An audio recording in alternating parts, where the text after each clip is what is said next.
I want to pursue this a little bit with Bob Nardelli, and you know Bob, of course, the former Home Depot CEO, former Chrysler CEO, much, much more. But Bob, I'd like to shift our attention to halfway across the world in Spain and what happened over the weekend. It was a draw, essentially. The conservatives who were thought to, spike the ball and have a chance of completely realigning the government there failed in that effort.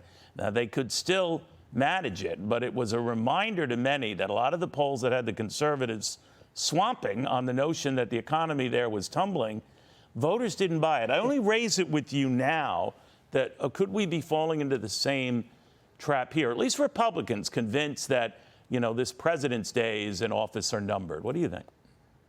Yeah. Well, Neil, it's always good to be with you. I mean, I'm not an expert on Spain, but there are some similarities, right? If you look at our House vote, where we thought we were going to be conservatives, were going to take a dominant position, it was very, very close. And my understanding is very similar over there. There's only a few votes either way. But I think the issue here, Neil, is in your polls that you just saw relative to 41% talking about the economy, and Neil saying it's the economy stupid. We still have, a multitude of uncertainties that we're facing. Number one, we still have, a growing lawless society. Crime is out of control, and that has happened within this last administration. We still have a border issue that's an issue, and you talk about immigration is 15%. I think our energy reserve is down 40%. It's at an all-time low, Neil, that we're facing. Labor unrest, we could see UPS, for example, go on strike, which would have a devastating impact on the economy.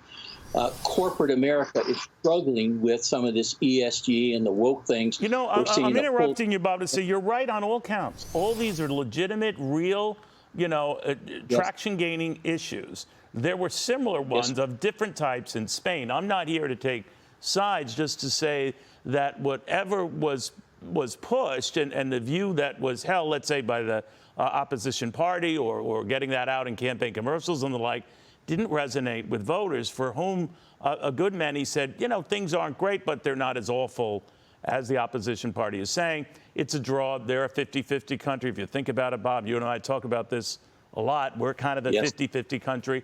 I'm just wondering whether there are potential warning signs there for Republicans. What do you think? Well, it's a fair question, but I think one of the big differentiators here also is the person in charge, Neil. The prime minister over there has been there for several years and has a pretty good following and a fairly good record.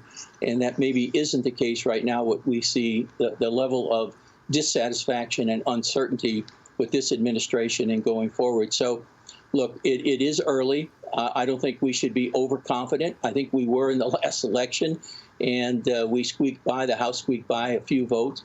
So I think we got to take this very seriously. I think we have to continue to surface these issues that confront the economy and confront all of us here in the United States, certainly our geopolitical position, the lack of power that we've lost, and the influence on a global basis.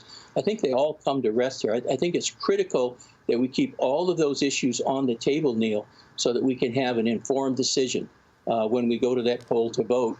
The inflation is coming down. I was just in L.A. a couple of weeks ago. I paid $6.43 a gallon for gas. So it still has a lot of pressure on us out there, Neil. And to your point about labor wages, that's why we hear about UPS potentially going on strike and some of the other things that are out there with United and the UAW.